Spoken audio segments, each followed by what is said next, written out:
happy employees and things like that, or do we want to take some money off the table in 5 years' time?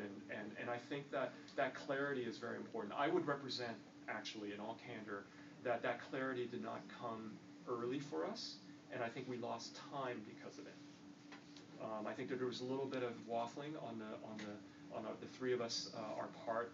There were days when we felt differently about those things, and I'm like, should I get my butt on the plane down to San Jose or not, guys? So, does that answer your question? Somewhat. Somewhat. No, I didn't scratch your itch. I think the simple answer is I think you have to be very clear with the key stakeholders that you're doing that. Otherwise, it won't happen. I don't think it just happened. So, yeah. For the acquisitions, were they mostly inbound offers that you were getting, or did you kind of get one inbound and then you went to a bunch of folks? It was really more the first, and I do think that it's. I do think again the M&A marketplace is also efficient. Where I think that if you are the kind of company that's attracted to one strategic buyer, you're probably also going to be attracted to multiple.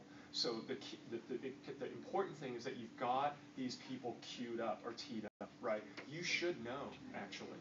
You should try to know. This should be your job as a CEO or the business development person of your hot startup. You should know the names and contact information for everybody who works in corporate development and the vice president of corporate development at each one of the companies that could be a potential buyer for you.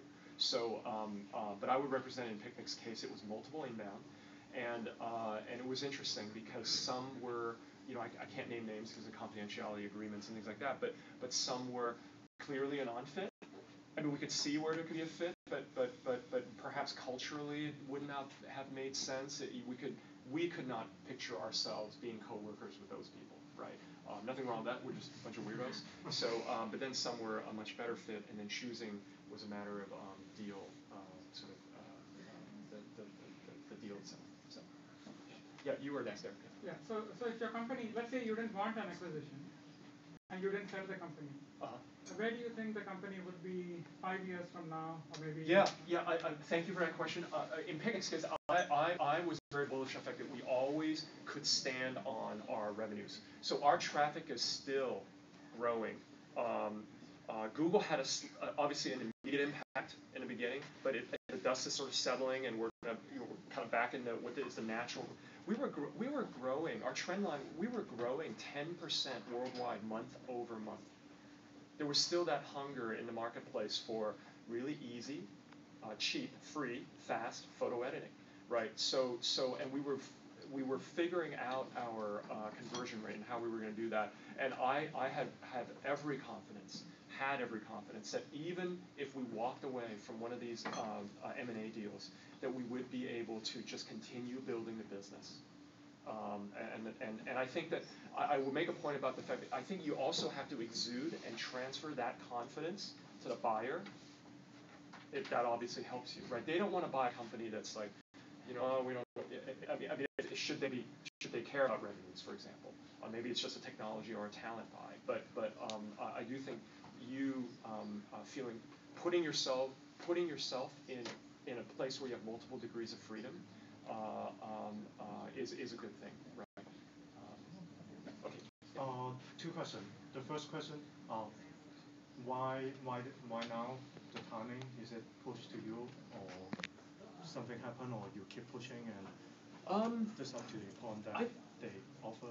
I think it's a combination. It's a combination of things, and I don't want to be. I feel like I'm settling into a pattern where I'm not completely giving a simple, pithy answer. The real answer is the honest answer is that it was a mixture of all of those things. There were really great marketplace reasons why it made sense for us to sell. Just what was happening, we kind of could feel that the activity was picking up, and that's a good place to be. I'm under the understanding that things are picking up, so that's great. And there were also some personal reasons why, if you kind of think of what stage you are in your life. We just had a little baby, 11-month-old Holden, and it's a wonderful thing. And I don't believe that it's incompatible to have a child and to do a startup. I think that, but that does make you think about. I'm 43 years old, and it makes you think about. So what I want to do. In what ways do I want to grow and change? And I actually really love at times when I sell a company and I'm at a big company, especially a really interesting big company like Google. I love it because I learn so much. And I'm usually the old man in the room. There's a lot of younger guys running around who are a lot smarter than me, and I get to learn from them. So sometimes there are personal reasons why you think it's ready to change. Does that help? Yeah. Yeah. Can I? Yes, please follow. The second question is Google bought a lot of companies. Yes. Some. I'm trying to do one a month, I guess. Yeah. I feel that some of them they bought it, then all the developments of all the load more user, the competitor, even new ones start to live about them. How do you see that saying your kind of your baby to them, and what do you expect? Do you expect they to go it, or do you expect them? This doesn't matter? Yeah, absolutely. I can give you a very direct and short and simple answer there, which is that, yeah, absolutely. Picnic will continue to live on and grow and have all of the advantages of being at a big company and the resources behind it. It reminds me on my M&A side, I should have another bullet that should say, you can ask.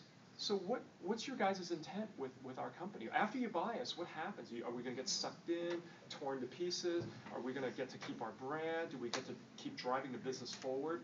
They will tell you. They will tell you. So and I think that's also one of the things that you can use as a criteria to pick, right? And in our case, it was very important that Picnic, we felt that we had developed a great brand, it's a very friendly, consumer-friendly brand, and that in and of itself has a lot of value, and we, it was very important for us that that continued. So. Can I answer another question? Okay. All right. So, how what was the reason you see that some company sold to Google that doesn't do well? Is it the Google culture, or is it because the people kind of vested in it and they kind of want to move on to other things? I really see quite a few of those. And yeah. I see that you try to not to be them, and I want to see the reason why they become that. So, it's a great question. I think anytime you go to a big company, you get bought by a big company, the standard big company things happen. Reorgs, charter changes, and I think those are just, I guess that might be my answer. And I think that the whole art and science of what's called venture integration, and this is, books have been written about this. Why do some integrations fail, and I think it really has to do with really will and focus, and people on both sides being really dedicated and having a strong willingness to make it work. I think you can lose